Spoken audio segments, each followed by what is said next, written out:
General Manager Microsoft Biotech Corp, Secretary Association of Care for Metabolic Syndrome, Director Intellectual Property Management Association, Master IT Training, Pierce School of Law, University of New Hampshire, MS Department Agricultural Chemistry Nation, All Taiwan University. Okay, please welcome Mr. Michael Chan. Wajah saya pada Dr. Arifin Laksmana.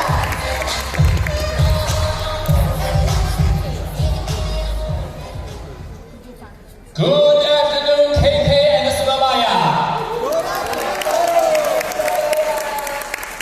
I'm Michael Chen, the General Manager of Maxlock Biotech. Saya adalah Michael Chen, General Manager dari Biotech Corp. Today I'm going to answer all the questions from Indonesia. Hari ini saya akan menjawab semua pertanyaan dari Indonesia. Because time is very precious, so I'm going to take questions now. Karena hal ini sangat berharga dan saya akan menjawab pertanyaan Anda sekarang. Oke, untuk pertanyaan pertama yang sering ditanyakan oleh banyak orang, apa bahan utama dari Vitayan Milkrom yang menjadikan produk ini sangat efektif menurunkan kadar gula darah?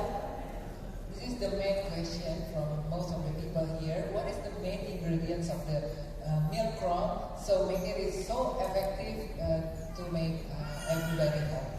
Okay, this is a very good question. The Milkrom contains two very important ingredients. One is chromium, trivalent chromium. The second is lactoferrin.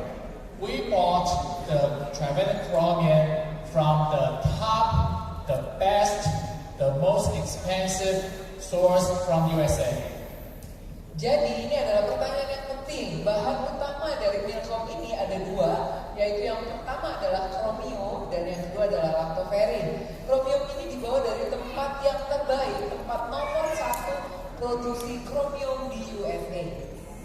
The second ingredient was lactoferrin. Just like Madam Chen said, we buy the lactoferrin from New Zealand.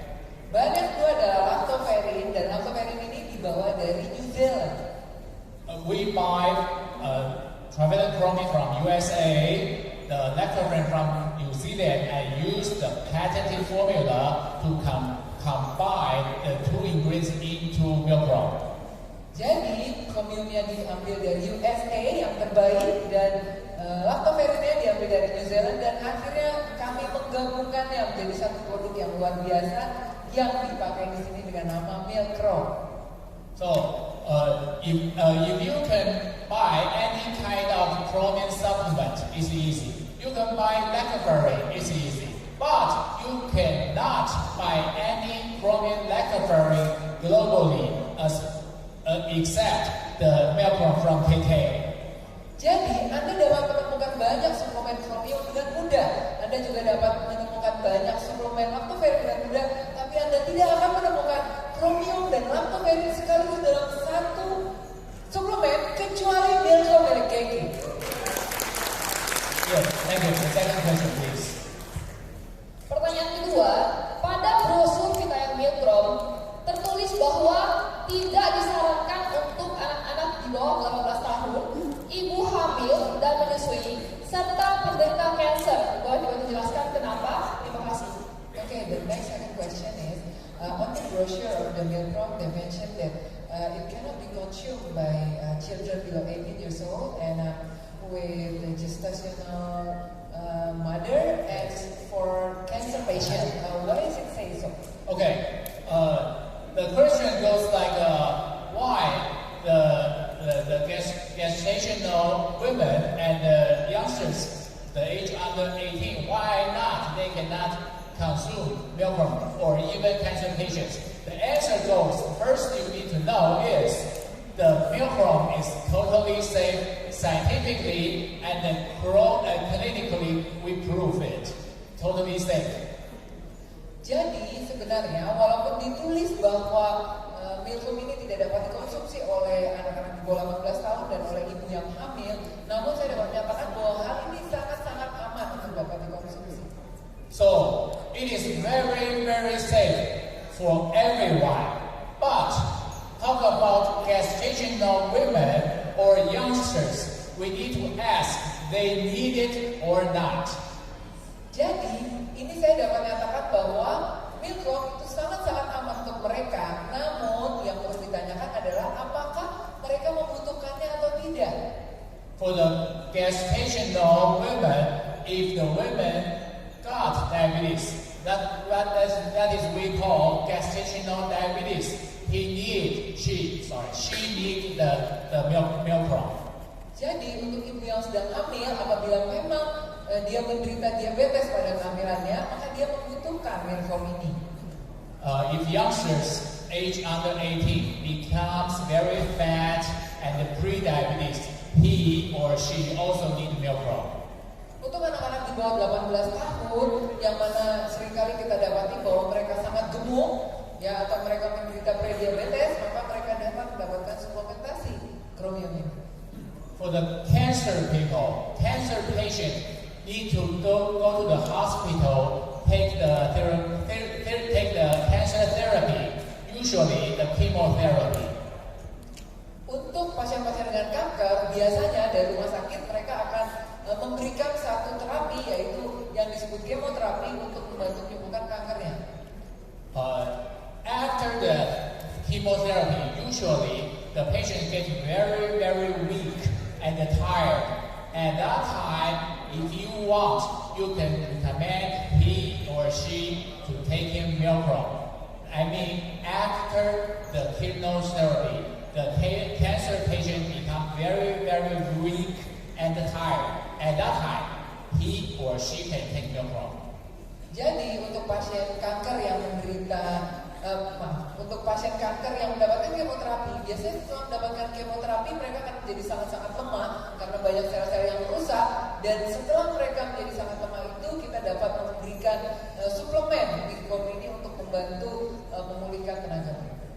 Okay, the third question please. Cek.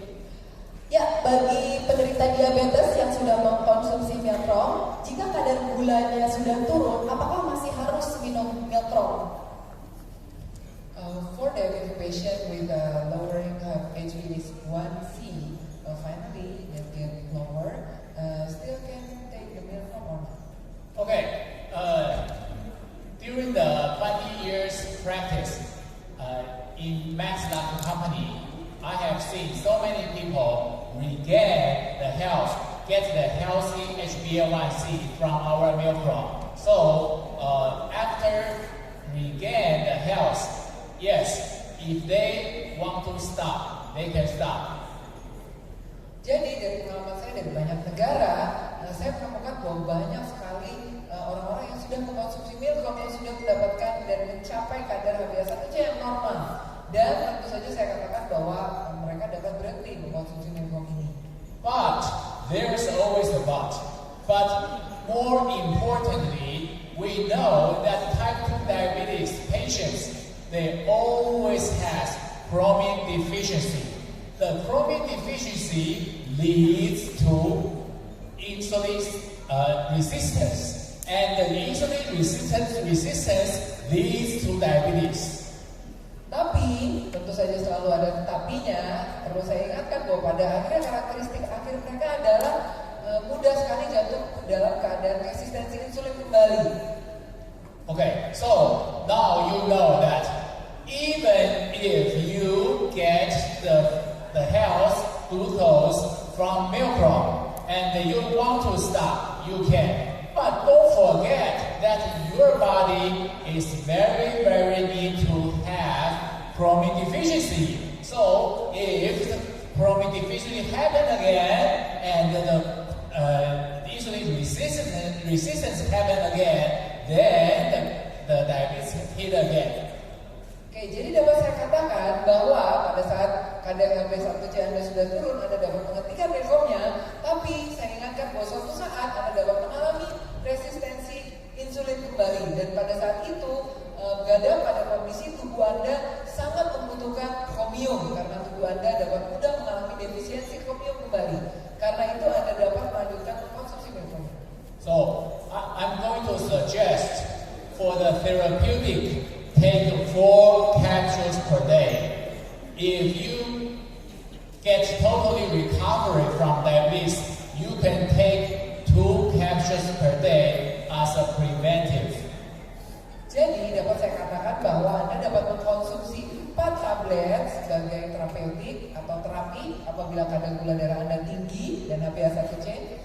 Namun Anda tetap dapat mengkonsumsinya yaitu sebanyak 2 tablet sehari untuk preventif atau pencegahan pada saat kadar HbA1c Anda sudah normal. Okay, thank you.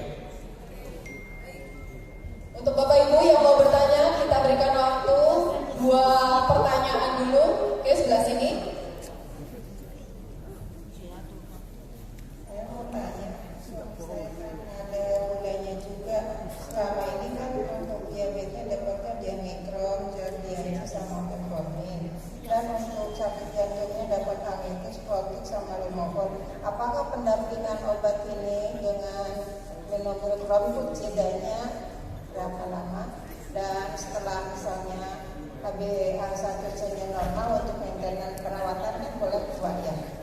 Terus untuk yang obat jantungnya boleh pendampingan sama metformin. Tadi boleh keluar setelah HbA1c-nya ditekan. Setelah HbA1c-nya normal kan tadi disarankan untuk maintenance untuk perawatan 2 itu sehari 1 kali 1 dan untuk pengobatan 2 kali 2 itu pagi sore.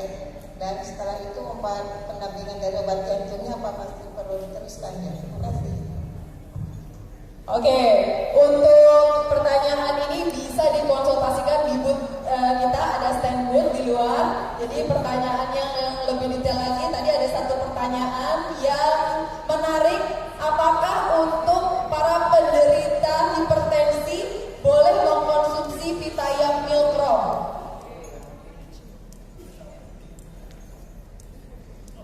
Okay. Thanks for the lady. It is a very, very important question for all type 2 diabetes patients. Because when you got type 2 diabetes, you always, every month, you go to the hospital, get the prescription from the doctor. Doctor will ask you to take medicine day by day. So every type 2 diabetes, if you obey the doctor's order, you will take the medicine day by day. Oke, jadi buat Anda semua penderita diabetes, kita akan pergi ke rumah sakit dan mendapatkan obat dari dokter dan Anda harus menaati petunjuk dari dokter dan meminum obat-obat yang sudah diberikan oleh dokter itu. Okay, so now we have the Milkrom. So what if I take medicine day by day and right now I take Milkrom day by day? What will going to happen then? Tapi sekarang kita punya Milkrom nih. Apa yang akan terjadi pada saat saya tetap minum obat-obatan, tapi saya juga mengkonsumsi Milkrom ini? Usually, we will see that Milkrom, when the function of Milkrom kicks in, your blood sugar or HbA1c will maintain very stable, then all the way down. Jadi biasanya Anda akan melihat bahwa kadar gula darah Anda akan terjaga sangat stabil dan HbA1c Anda tentunya akan turun. Maybe 1 month, maybe 3 months or 4 months, when you go back to the doctor tests your HbA1c, will tell you, oh, your blood sugar now improved.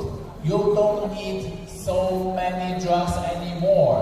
Maybe not 3 pills a day. Let's go 2 pills a day or 1 pill a day. So I'm going to say, the doctor prescribe you when you improved, ask your doctor to give you less medicine.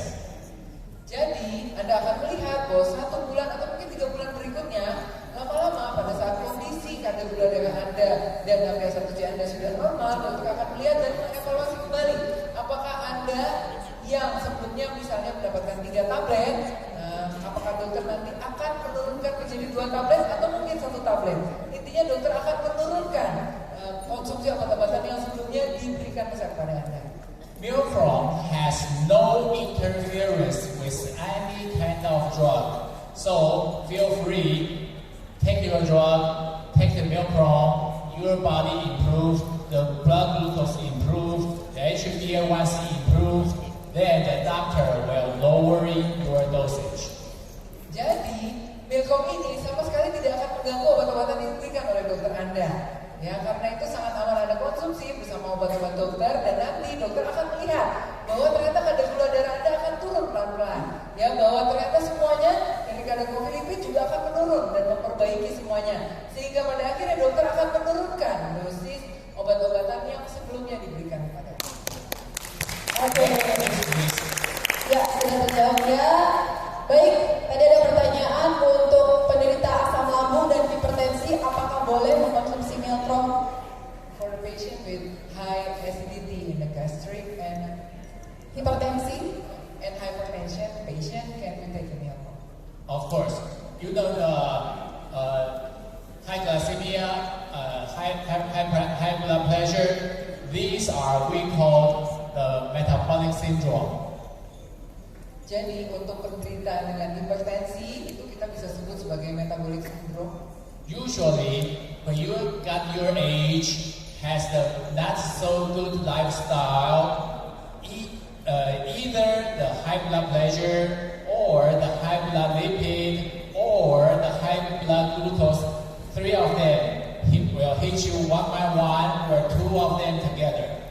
Jadi pada sindrom metabolik Anda akan menemukan bahwa Anda menderita apakah kadar gula darah Anda yang meningkat atau apakah profil lipid Anda yang meningkat atau juga dengan usia yang semakin tinggi, dan itu semuanya akan dapat menghantam Anda satu persatu.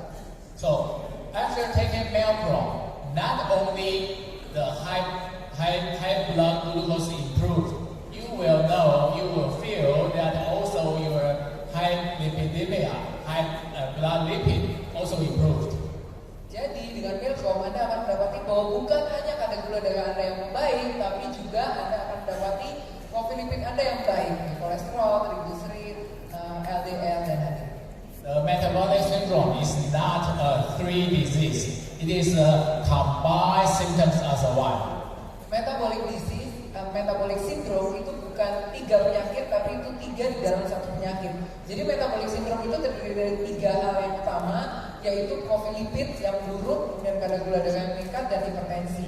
Memang dengan tambahan faktor yang lain ya Bapak Ibu, misalnya obesitas, usia itu menjadi faktor risiko yang penting untuk terjadinya metabolic syndrome ini. So from our company, our Madam Chen, the Madam Linda think the the diabetes is the main challenge for all globally people. We all need to notice our high blood glucose. Jadi dari Madam Linda sangat menyarankan bahwa Milkom ini dapat memperbaiki kadar gula darah Anda yang tinggi. So use the Milkom to control your sugar. This is the main target. Jadi kontrol kadar gula darah Anda dengan Milkom ini, dan ini adalah target utamanya. Thank you. Any question? Oke, itu tadi pertanyaan untuk para penderita diabetes semua ya, artinya yang mengalami komplikasi dengan hipertensi dan juga asam lambung tadi ya. Oke, I'm sorry. How is it about the gastric acid? Gastric patient. Can you confirm? Gastric. High acid. Okay. Sure. The Milkom can improve so many symptoms, especially the metabolic syndrome. So if the disease or the symptoms related to metabolic syndrome, you can take the Milkom, no problem. Jadi Milkom dapat memperbaiki banyak penyakit. Jadi selama itu berhubungan dengan metabolic syndrome, ini bisa memperbaiki. Jadi sebenarnya Bapak Ibu, kadar gula darah yang tinggi itu menyebabkan gangguan asam lambung juga ya. Jadi asam lambung kita cenderung tinggi pada orang-orang yang diabetes. Jadi pada saat kadar gula darah Anda membaik, tentunya asam lambung Anda juga akan membaik. Oke, baik. Ibu mau bertanya? Oke, terima kasih. Seperti yang kita ketahui ya, banyak dari komplikasi diabetes ya, dan kalau kemarin kita sudah melihat bahwa yang mengalami kaki busuk itu alhamdulillah terbantu sembuh dengan Milkom. Nah, yang mau saya tanyakan, untuk orang yang sudah mengalami cuci darah, apakah bisa dibantu dengan perbaikan melalui Milkom? Terima kasih. As we know, lots of complications from diabetic patients, and what I want to ask you a question is for the end stage with dialysis, kidney dialysis, can we take the milcrom and how is it effective? Okay, this is a very important question because diabetes, serious diabetes leads to kidney failure. Kidney failure leads to kidney dialysis. Dialysis means very serious life or death problem.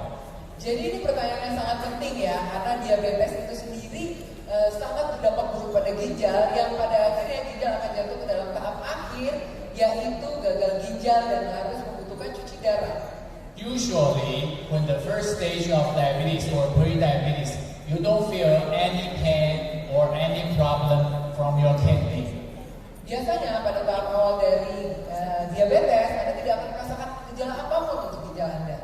So, but when the diabetic patient reach the final stage or the middle stage, somebody will have the kidney problem. Tetapi pada saat diabetes Anda sudah mencapai ke tahap akhir, tahap final, itu biasanya Anda akan mengalami gejala komplikasi ke arah gagal ginjal.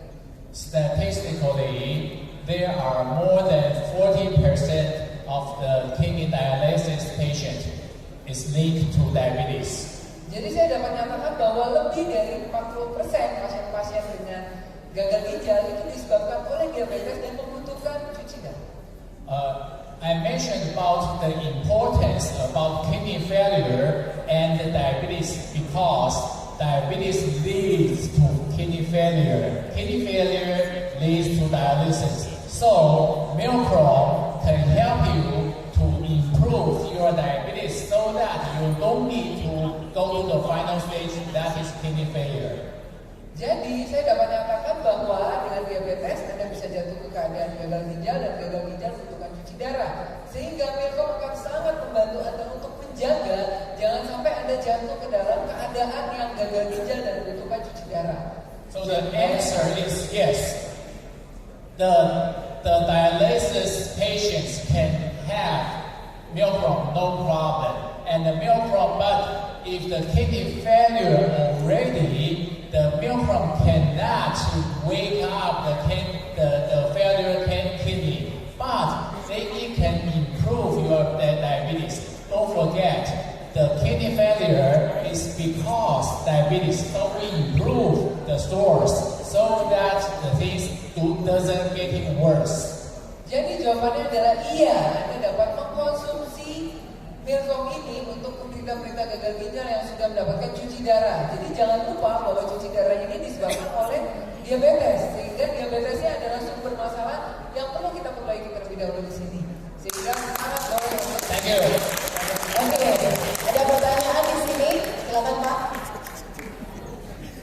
Terima kasih. Saya ada satu kasus. Satu customer saya itu punya autoimun itu dari bawaan. Jadi memang dari lahir itu sudah autoimun.